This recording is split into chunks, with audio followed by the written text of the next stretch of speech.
Commonwealth, once bound together by strong traditions of self-government and social cohesion, were entering a period of deep uncertainty. By the late 18th century, the state that had long sheltered them was weakening, and with it the foundations of Jewish life that had grown within its borders. The strain became unmistakable as the old order faltered, setting the stage for a transformation that would alter Jewish history in Eastern Europe forever. As the storm gathered over Western Europe in the years leading up to the French Revolution, an even quieter but no less devastating crisis was unfolding farther east. Between the year 1772 and the year 1793, the Jewish population of Poland stood amid political decay and social disintegration. This was the interval between the first and second partitions of Poland, a time when the Polish-Lithuanian Commonwealth, weakened by internal disorder and foreign pressure, began to be carved apart by its neighbors. The first partition was nothing less than a surgical dismemberment of a dying state. The Russian Empire seized the eastern territories known as White Russia, regions inhabited by dense Jewish communities. The Habsburg monarchy of Austria took control of Galicia, a land where Jewish religious life and commerce had long flourished. The Kingdom of Prussia claimed Pomerania and part of the province of Posen, extending its disciplined, militarized rule over populations it regarded with suspicion. In a single stroke, the once compact body of Polish Jewry was torn into three parts, each subjected to a different ruler, a different law, and a different vision of how Jews should live. One segment of this population suddenly found itself under Emperor Joseph II of Austria, a ruler inspired by Enlightenment ideals and determined to reshape society through state-directed reform. To him, the Jews were not a historical community but a problem to be solved, an object for experiments in education, labor, and social discipline. Another segment fell under the authority of King Frederick II of Prussia, a monarch who tolerated Jewish presence only as an economic necessity,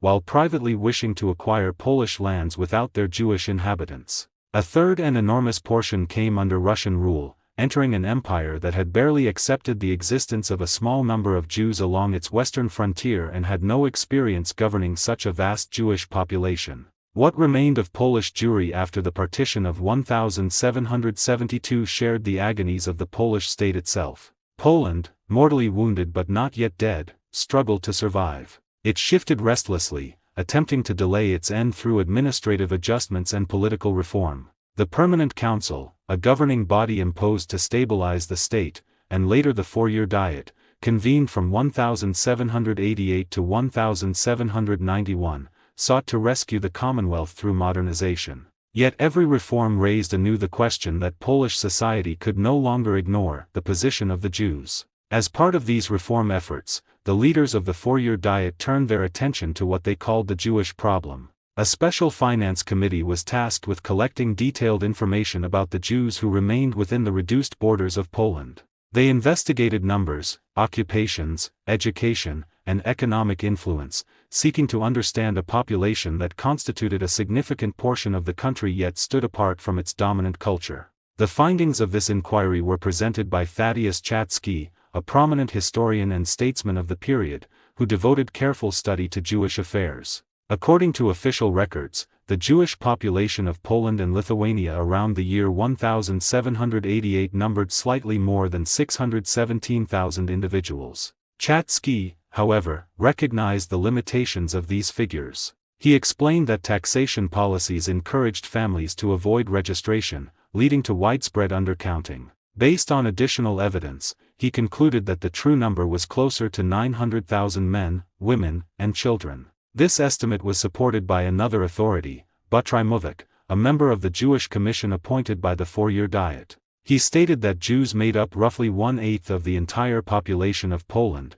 which totaled approximately 8,790,000 people. Taken together, these assessments suggest that nearly 1 million Jews lived within the Polish lands on the eve of the final catastrophe. This population was growing rapidly, driven by the widespread practice of early marriage. Yet the same custom carried grave consequences. Infant and child mortality were high, and physical weakness was increasingly visible among adolescents. Education for Jewish children remained narrowly focused, centered almost entirely on religious study. The Talmud, the central text of Rabbinic Judaism, shaped intellectual life, while secular subjects were largely absent from traditional schooling. Economically, the Jews played a decisive role. They controlled approximately 3/4 of Poland's export trade and about 1/10 of its imports. Jewish merchants lived frugally, spending far less than their Christian counterparts, which allowed them to sell goods at lower prices and remain competitive. At the same time, this commercial world was unstable.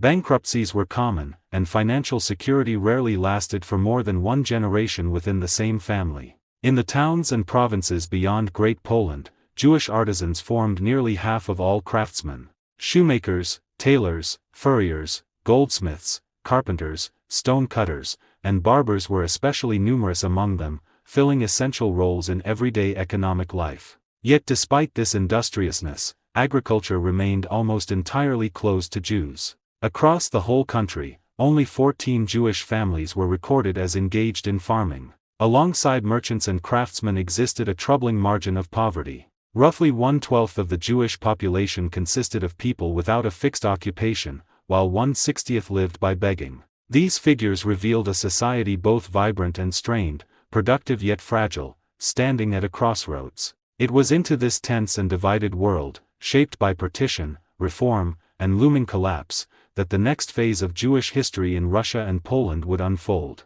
To understand the world in which these events unfolded, one must picture a society shaped by land, power, and the harsh hierarchy of the feudal order. In that world, the Jews were often forced into certain economic roles, and one of the most controversial and consequential of these was the liquor trade. This meant that Jewish families ran taverns in towns and villages, selling spirits and beer to the people who lived under the shadow of the noble estate. On the manorial estates, those vast lands owned by the aristocracy, the sale of alcohol was not a separate business but was tightly linked to the very fabric of landholding. When a noble landlord leased parts of his estate, dairies, pastures, forests, and other sources of wealth, to a tenant, he often also granted the right to the propination, the exclusive privilege to distill and sell strong drink in the local taverns and inns. The Jewish tenant, called an arendar, would then pay the landlord for these rights and manage the liquor trade as part of his lease. But this arrangement created a bitter and violent conflict. The peasants who worked the land were not free people, they were serfs, tied to the estate and treated as property by the aristocracy. They were not driven to the tavern by choice, but by desperation.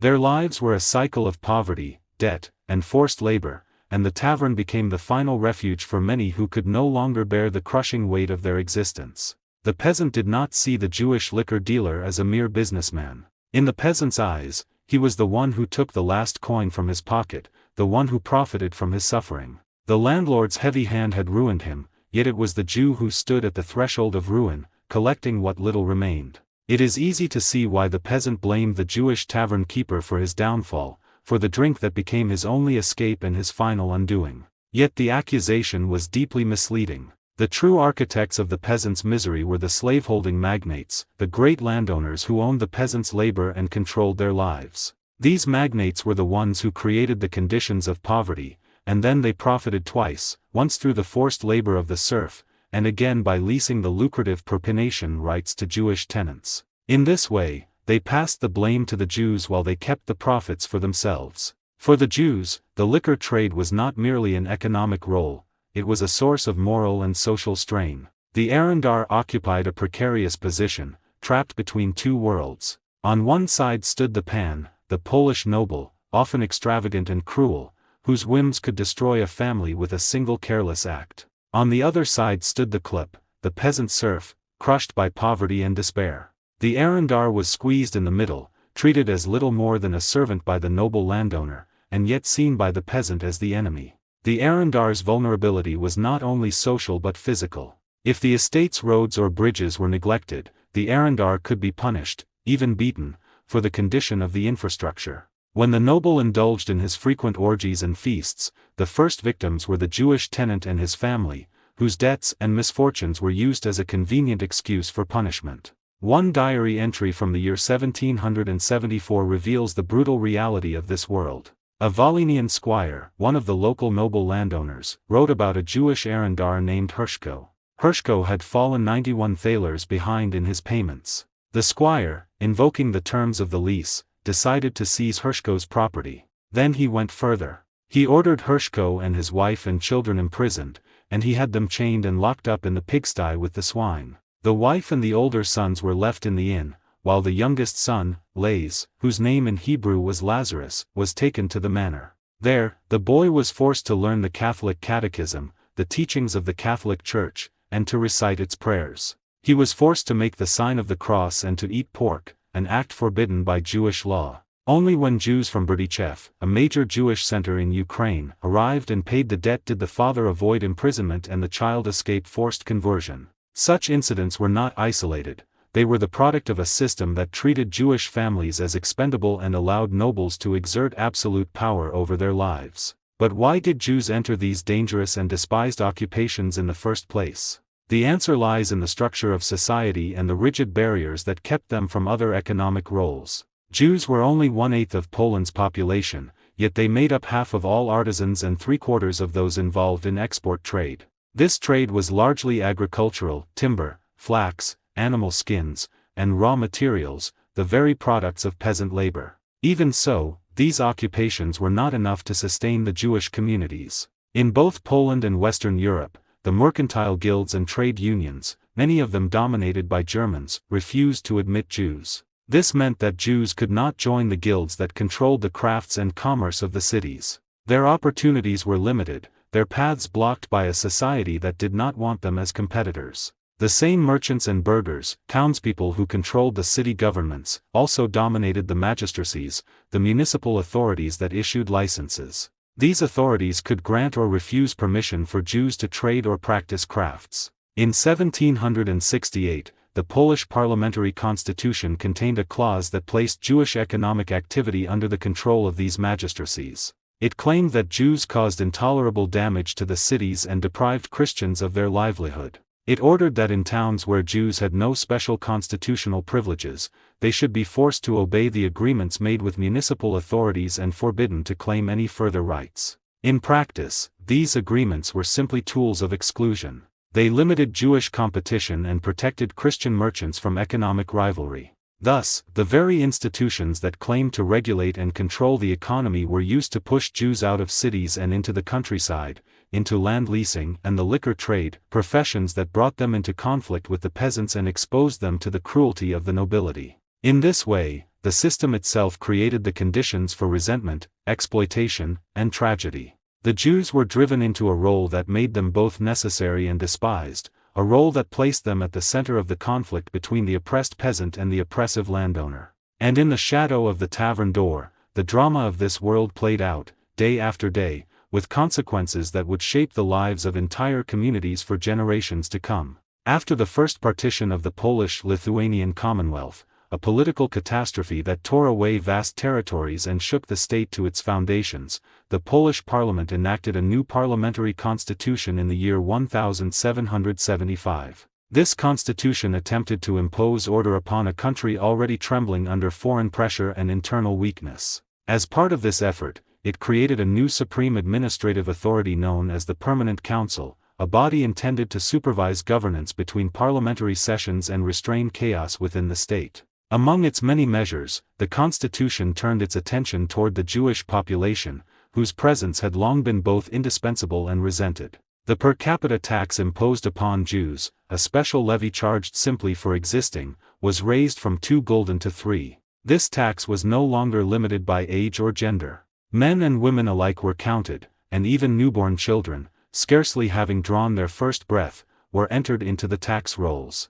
It was a cold arithmetic of survival, one that reduced human lives to entries in a fiscal ledger. The same constitution also attempted to regulate Jewish family life. Without resorting to the brutal persecutions common in Western Europe, the lawmakers sought subtler restraints. Rabbis, the religious authorities who sanctified marriage, were forbidden to perform wedding ceremonies for Jews who could not prove that they practiced what the state defined as legitimate occupations. These included skilled trades such as handicrafts, commercial activity, agriculture, or physical labor, or at the very least the ability to demonstrate a reliable source of income. Marriage itself was thus turned into an economic privilege. Yet, despite its ominous intent, this particular law remained largely a dead letter, written into statute books but never enforced in daily life. Unlike neighboring empires, Old Poland had never established a formal zone of confinement such as the so-called Pale of Settlement.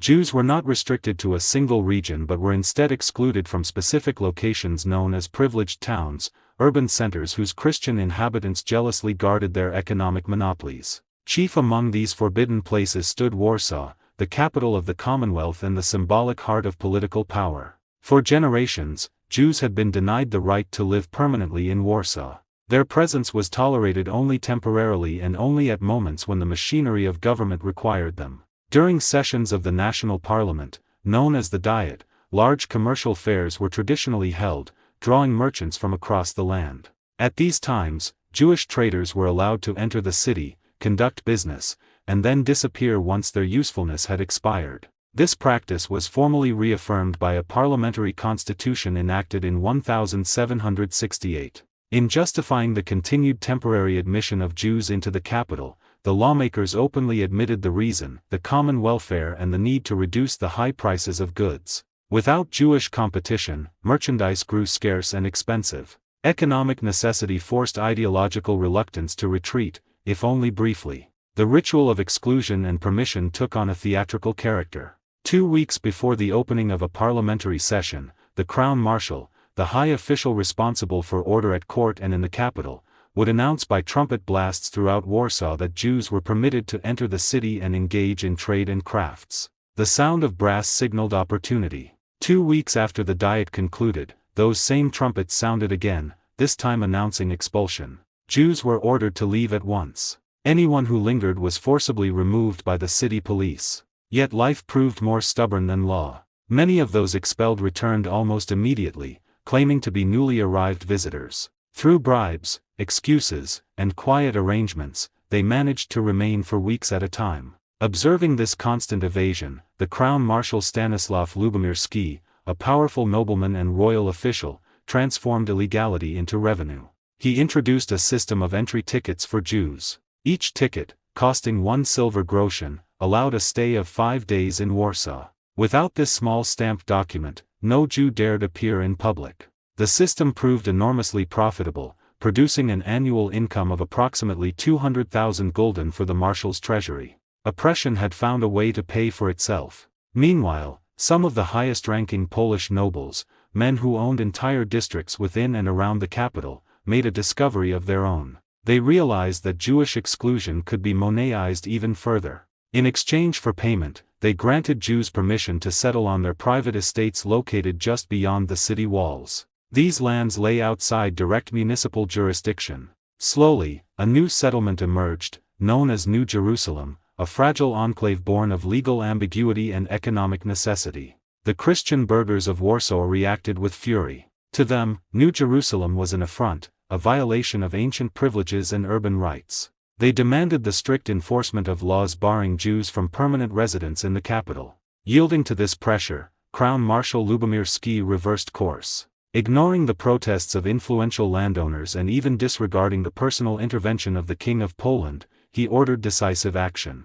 On January 22 in the year 1775, the blow fell. Jews were expelled from Warsaw in a sweeping operation. Their homes in New Jerusalem were torn down. Their possessions were seized and transported to military armories and barracks, where they were sold at public auction. Livelihoods vanished overnight. Families were scattered. What had been tenuously built through compromise and payment was erased by decree. For the Jewish merchant class, this expulsion was devastating. Warsaw was not merely a city, it was the political, industrial, and commercial nerve center of the country. Cut off from it, Jewish economic life was crippled. Once again, Jews were forced to rely on brief and uncertain visits during parliamentary sessions, existing in a perpetual state of provisional tolerance. As years passed, the old patterns of evasion quietly returned. By 1784, city authorities, urged on by the municipal magistracy, once more attempted to purge Warsaw of Jewish inhabitants.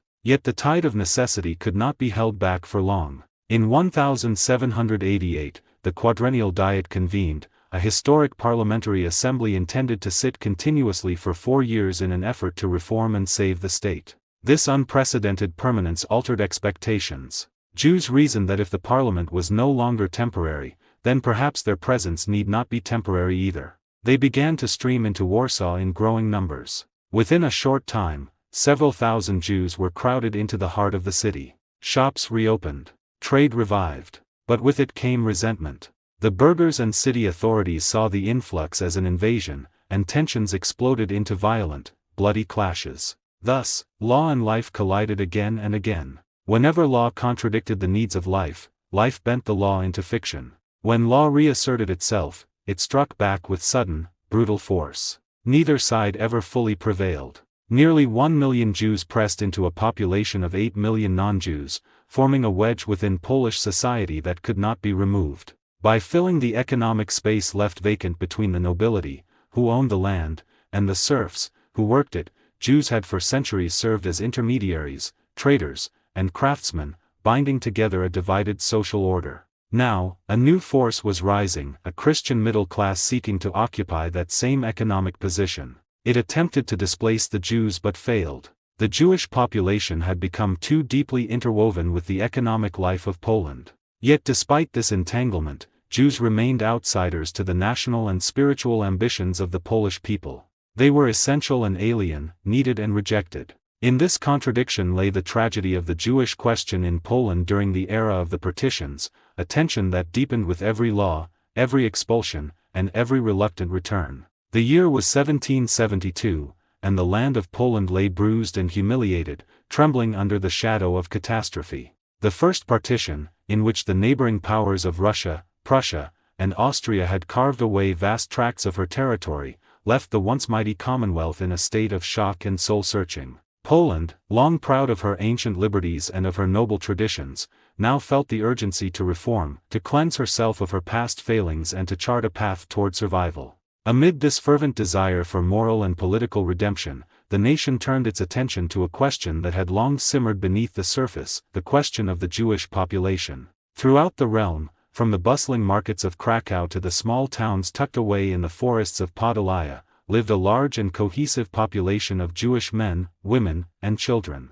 They were a people of distinct birth and creed, bound together by religious law, communal institutions, and a language of their own, Yiddish. Their lives were conducted according to customs that seemed foreign to their Christian neighbors, yet they were interwoven with every facet of Poland's economy: artisans in the towns, merchants in the bazaars, lenders and leaseholders of estates, and farmers tending the fields. Centuries of Polish legislation, the pride of the nobility, and the intolerance of the Catholic Church had forced these communities into a form of political and civil isolation, leaving them as a living relic of a social order that teetered on the brink of collapse. The ruling class, eager to distance itself from responsibility for the nation's decay, cast blame upon the Jews. And so, what was in reality the consequence of a rigid caste structure and centuries of social stratification was transformed into a moral failing, a sin of the Jewish population that Poland, in her penitence, now sought to correct. Two paths emerged as solutions to this problem,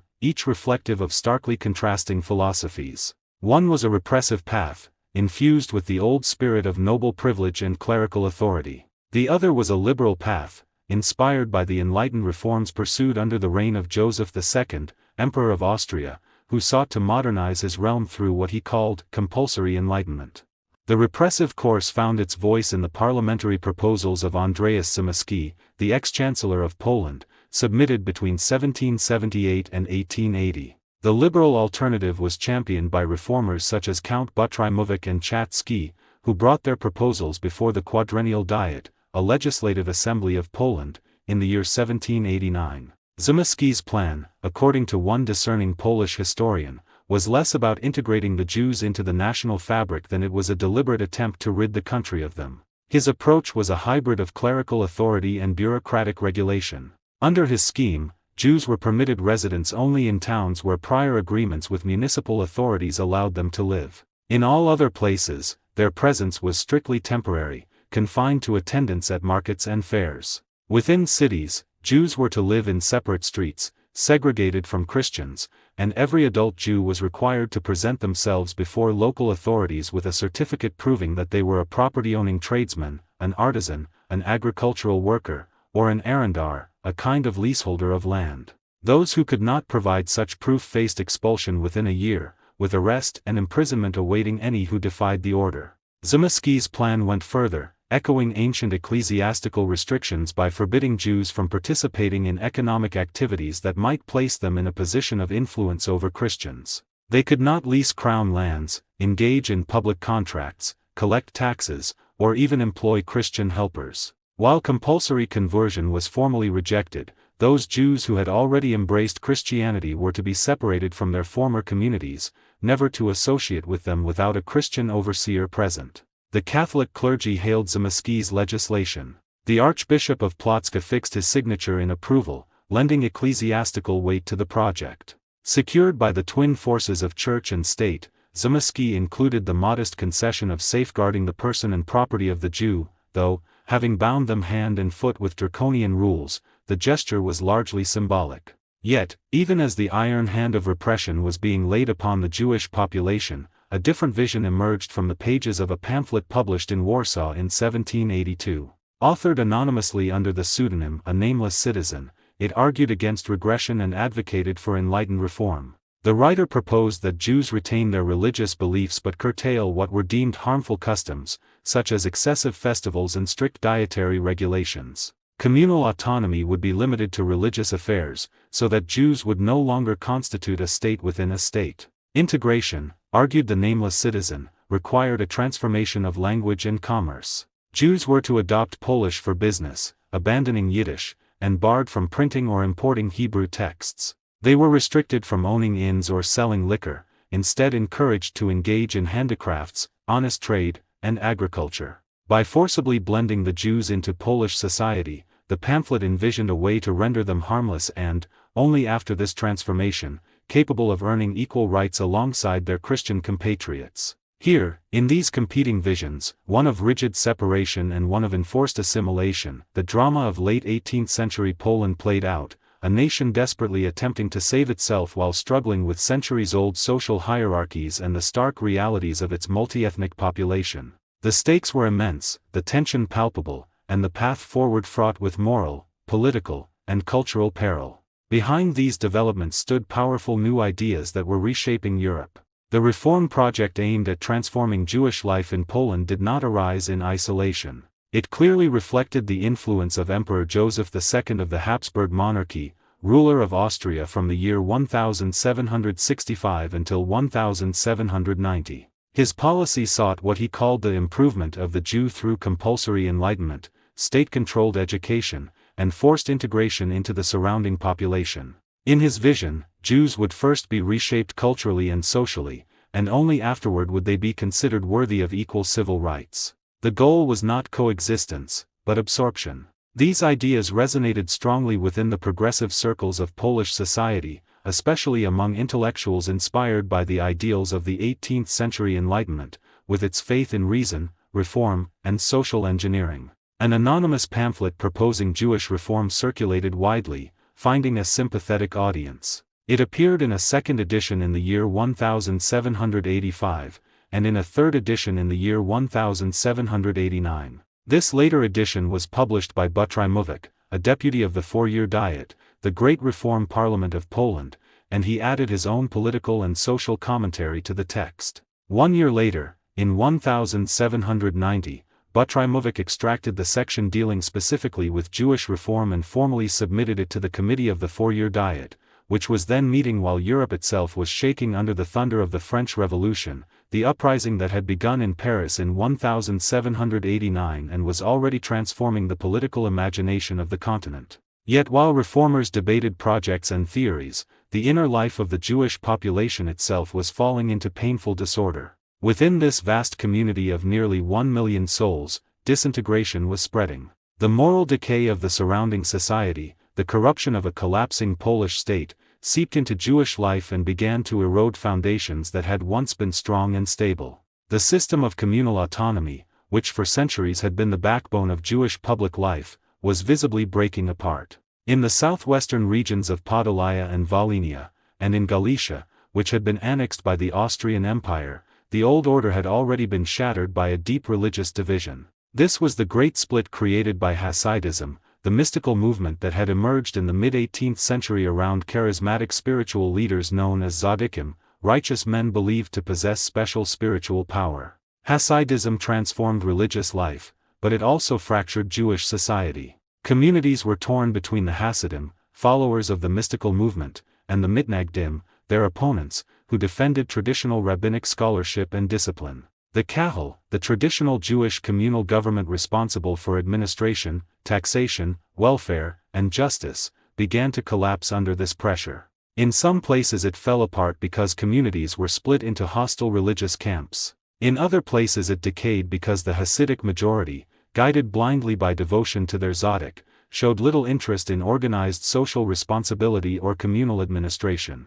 In the northwestern regions of Lithuania and White Russia, territories that had now become part of the Russian Empire, Hasidism was weaker. There, the rabbinical elite, allied with the Kahal authorities, remained dominant. But even here, the same disease of degeneration spread. The corruption infecting the Polish state infected Jewish institutions as well. A Jewish plutocracy, a wealthy elite, began to imitate the Polish nobility, known as the pans, exploiting the poor laboring classes beneath them. The rabbinate, like the Polish clergy, increasingly served the interests of the rich. Power concentrated in the hands of a secular and religious oligarchy that controlled the Kahal. This ruling group abused its authority through a brutal system of taxation. State taxes and communal taxes were distributed in wildly unjust proportions. The heaviest burden was thrown onto the poorest members of the community, pushing many families to the edge of ruin. Community leaders, known as parnazim, the wardens of the Kahal, and even rabbis,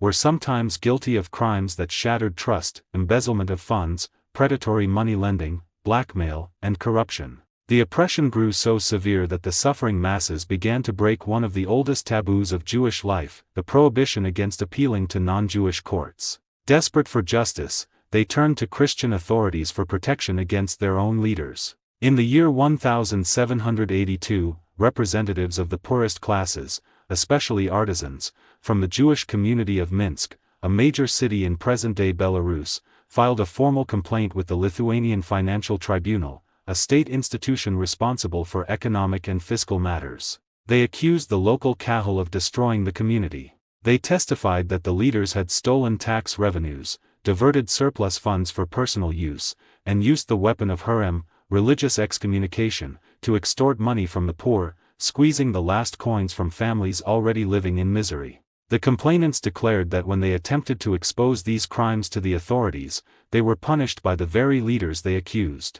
They were arrested, imprisoned, and publicly humiliated inside the synagogue itself, displayed as criminals before their own community by order of the Kahal wardens. In Vilna, the capital of Lithuania, a city famous both for its intellectual life and its noble families, the crisis went even deeper. Here, the ruling elite itself split into warring factions. For nearly 20 years, the city was consumed by a bitter struggle between the rabbi, Samuel Vigdorovich, son of Avigdor, and the Kahal leadership. This was not merely a personal quarrel, but a war between the rabbinical party and the administrative oligarchy that controlled communal power. Rabbi Samuel Vigdorovich was accused of corruption, habitual drunkenness, biased judicial rulings, perjury, and moral misconduct. The conflict became so intense that it was brought before courts of arbitration and even before conferences of Lithuanian rabbis, assemblies of religious authorities meant to restore order. Nothing calmed the city. The agitation continued, poisoning communal life.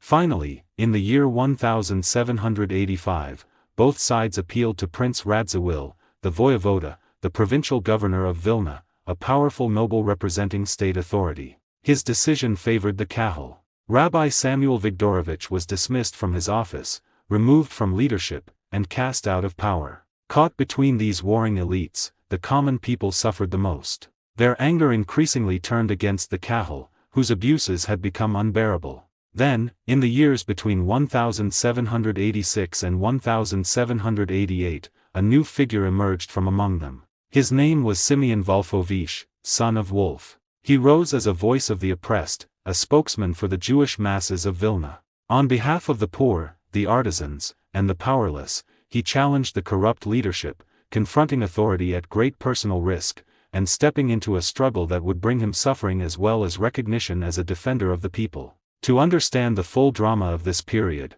one must first understand the forces at play within Jewish life itself. The Jewish community was not a single, unified body. It was a society with its own power structures, and those structures were often harsh, rigid, and deeply unjust. At the heart of this system stood the Kahal, the communal administration, a council of elders and leaders who controlled taxation, religious life, and social order within the Jewish community. The Kahal could be a source of protection, but in the hands of the wrong people it became a machine of oppression. One such instance of its cruelty unfolded in Lithuania, where a man named Simeon Wolfowicz became the focal point of a dramatic struggle between the people and the ruling communal elite. Wolfowicz, a man of courage and conviction, had become a champion for the common people, those who were crushed under the weight of the Kahal's authority. He was not merely a dissident, he was a voice of the oppressed, a man who dared to demand change in a system that had grown corrupt and tyrannical. To protect himself and the community he represented,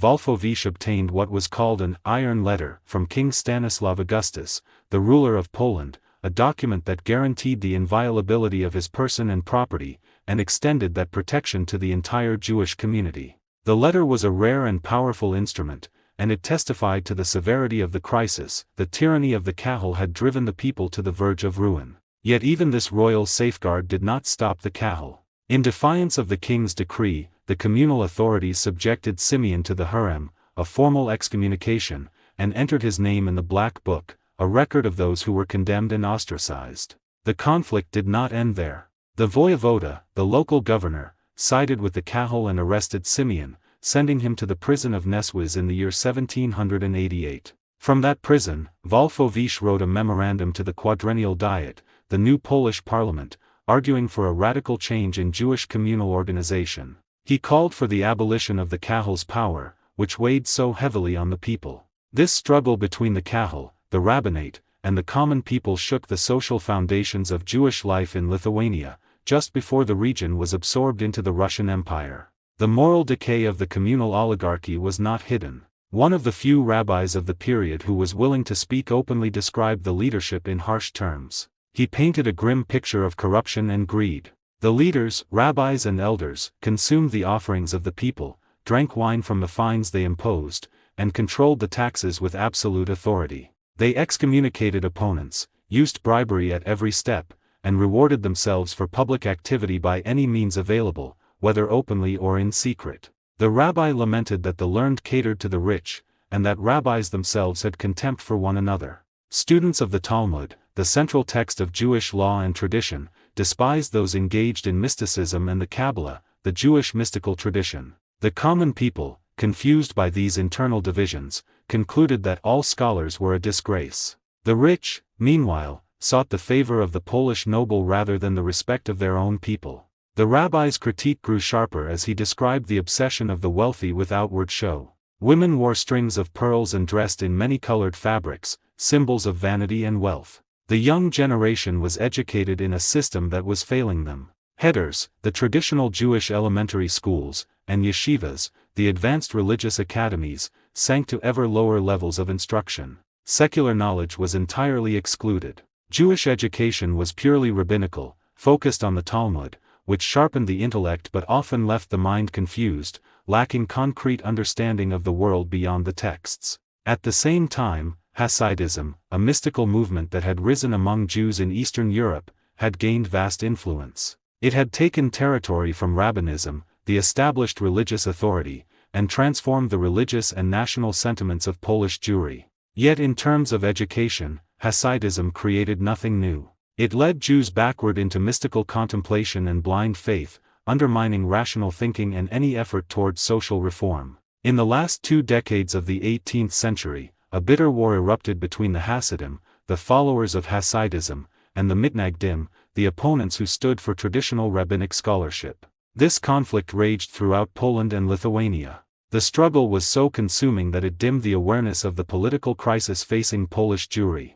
The call from the West, where German Jews were beginning to embrace enlightenment and progress, was silenced. The specter of German rationalism, which briefly appeared on the horizon of Polish Jewry, produced horror in both camps. To be called a Berliner was synonymous with being an apostate, a traitor to the faith. Solomon Maimon, a Jewish philosopher, was forced to flee to Germany to gain access to new ideas, which were forbidden in Poland. Then came the era of the Quadrennial Diet, from 1788 to 1791, a time of political reform and upheaval in Poland. It was a period when the first year of the French Revolution coincided with the first year of Polish reform. In Paris, the Estates General, the traditional assembly of the three classes, was transformed by the revolutionary movement into a national assembly representing the nation as a whole. In Warsaw, Poland's capital, the new reform parliament, called the Quadrennial Diet or the Great Diet, began its work. Although it remained a parliament of the Zlachta, the Polish nobility, and preserved the old class structure, the Diet reflected the influence of French ideas in their pre-revolutionary form. The Third Estate, the burghers, or townspeople, stood at the doors of the chamber, demanding equal rights. One of the principal reforms was to equalize the burghers with the Zlachta in civil rights, though not in political prerogatives. In this charged atmosphere of reform, the fate of the Jewish community and its internal struggles were intertwined with the broader political crisis of the Polish state. The Jewish people, already fractured by internal conflict and oppression, now faced a world where old privileges and new ideas collided, and where the very foundations of society were being questioned. Two further questions, both reaching deep into the inner structure of the Polish-Lithuanian Commonwealth, now pressed themselves upon the attention of the legislators who had been stirred by the spirit of reform. One was the agrarian question, concerning the ownership of land and the fate of the peasantry. The other was the Jewish question, concerning the position, rights, and future of the Jewish population within the state. The agrarian question was debated at length and eventually brought to a settlement. Yet this settlement could scarcely have been otherwise than favorable to those who already held power. The great landowners, members of the nobility who owned vast estates and controlled the labor of millions of peasants bound to the soil, preserved their dominance. The system of serfdom, a form of legalized bondage, was adjusted but not overturned. Reform, in this realm, stopped where noble privilege began. The Jewish question followed a different path. It surfaced briefly and turbulently during the heated sessions of the Quadrennial Diet, the extraordinary parliamentary assembly that convened in Warsaw from 1788 to 1792. Voices were raised, accusations hurled, and projects proposed. But the issue was soon pushed aside, as if it were an unwelcome apparition. Like an evil spirit that frightened but could not be destroyed, it was banished to the remotest corner of the parliamentary chamber. There it was confined to a special deputation, a commission created to examine the matter in isolation. In that commission the Jewish question stagnated, discussed endlessly and resolved never, lingering there without a final decision. It would be unjust to place the blame for this failure entirely upon the conservatism of those who sought to rejuvenate Poland. Another, more ominous factor loomed over every debate. Suspended above the Commonwealth was the naked sword of the Russian Empire. Russia, having already taken part in the first partition of Poland, was hostile to any internal regeneration that might strengthen the state. A Poland capable of reform might resist further dismemberment, and that was precisely what the neighboring powers wished to prevent. Having tasted Polish territory once, they anticipated a second and even a third partition, as if the country were a dish set upon the table of empires. The Quadrennial Diet itself was, in essence, an act of defiance against Russian domination. That domination was embodied in the figure of the Russian resident in Warsaw, a diplomatic official who exercised enormous influence over Polish affairs, often dictating policy through pressure and threat. The chief aim of the Diet was not social transformation but survival. The assembled estates of the realm, meaning the legally recognized social orders represented in Parliament, were preoccupied with reorganizing the army, strengthening defenses, and filling the state treasury in preparation for the inevitable confrontation with their powerful eastern neighbor. In such a climate, profound internal reforms were repeatedly postponed. Yet beyond the walls of the parliamentary chamber, the air was electric. Public opinion surged and roared like a river in flood. Alongside the political parliament, another body emerged, less formal but no less influential, a literary parliament. This took the form of a torrent of pamphlets, essays, and leaflets, later known as the pamphlet literature of the Quadrennial Diet. These writings reflected the liberal ideas of the 18th century, inspired by the Enlightenment, by faith in reason, progress, and the reformability of society. At the center of this intellectual ferment stood what contemporaries called the Kolodage smithy. This was not a forge of iron, but of ideas. Named after Hugo Kolodage, a priest, political thinker, and leading reformer, it functioned as the publishing hub of the reform movement. From this figurative smithy poured countless pamphlets addressing nearly every question connected with the reorganization of the Polish state. Among these, dozens were devoted partly or entirely to the Jewish question. What Parliament hesitated to debate openly, the writers debated fiercely in print. The struggle over Jewish reform was transferred from the floor of the Diet to the pages of pamphlets, where it was conducted with unrestrained passion. The spark that ignited this literary controversy came from a work already known to the public. It was republished by Mateusz Butrymovich, a delegate to the Diet from the city of Pinsk, a town in the eastern regions of the Commonwealth with a substantial Jewish population. Butrymovich distinguished himself as the most prominent advocate of what he regarded as the moral and civic rebirth of Polish Jewry. His publication was a reprint of a widely circulated pamphlet written by an author who concealed his identity under the title of a nameless citizen. This anonymous work had already appeared in 2 editions and had attracted considerable attention. Butrymovich gave it a new title, A Means Whereby to Transform the Polish Jews into Useful Citizens of the Country, and added his own commentary. By doing so, he placed his parliamentary authority behind the project and presented it as a serious proposal for state policy.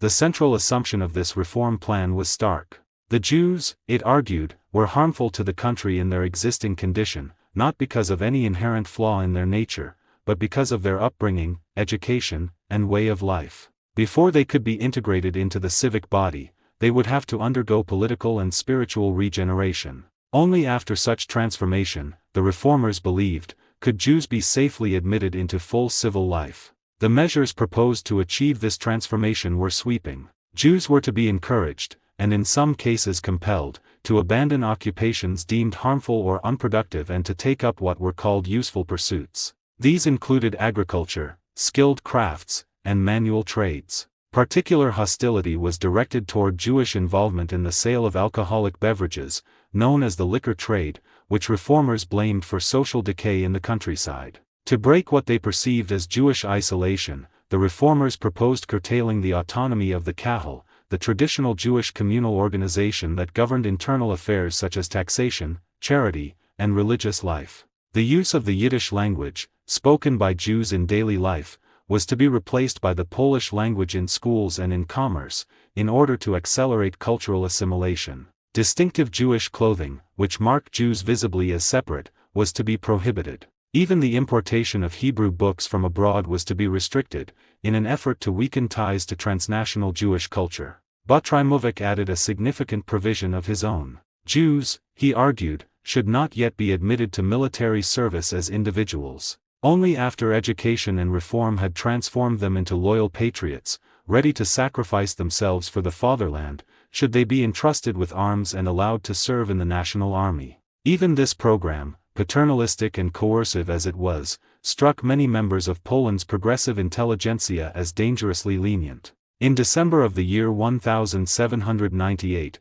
a reform-minded Polish journal published an essay entitled Reflections Concerning the Jewish Reform proposed by Butrymovich. The anonymous author acknowledged that the project possessed a measure of political common sense. Yet he reproached Butrymovich for excessive indulgence. In his zeal to defend the rights of man, the critic argued, Butrymovich had shown far too much tolerance toward what he called the defects of the Jews. The author of the Reflections demanded harsher remedies. He called for the complete abolition of the Kahal as a self-governing institution, leaving Jewish communities with nothing more than a narrowly defined congregational autonomy limited to religious worship. He also urged strict limitations on Jewish retail trade in the cities. By forcibly removing Jews from commerce, he believed, they could be driven into agriculture and handicrafts, occupations deemed more morally and socially acceptable. Thus the debate over Jewish reform grew ever more intense, revealing not only a desire to change Jewish life, but also a deep anxiety within Polish society itself,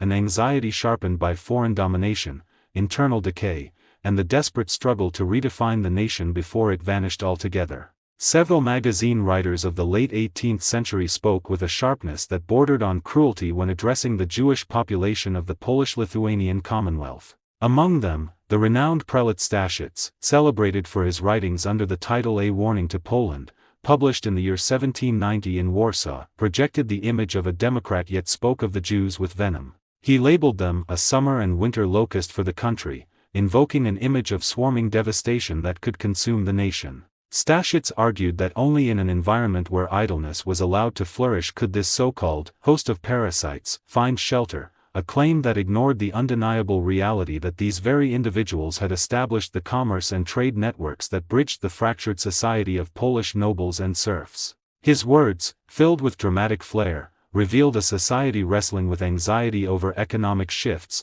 social transformation, and the unfamiliar customs of a minority community whose success threatened established hierarchies. The majority of these critics, though varying in their approaches, agreed on one fundamental notion: the perceived flaws of the Jewish people could only be corrected through top-down intervention. Centuries-old traditions, which had guided the lives and governance of a resilient and historic nation, were reduced in these critiques to mere obstacles, suggesting that the life of the Jewish people could be cut and reshaped to a new pattern by decree. The proposals, often radical in tone, included replacing the Yiddish language with Polish, closing the familiar cheders, the traditional Jewish schools, and introducing official Polish schools instead. The Kahal, the autonomous local Jewish communal authority responsible for religious and civil affairs, was to be subordinated to municipal magistrates. Commerce, the backbone of Jewish economic life, was to be replaced by handicrafts and agriculture, perceived as more socially acceptable pursuits by the reformers.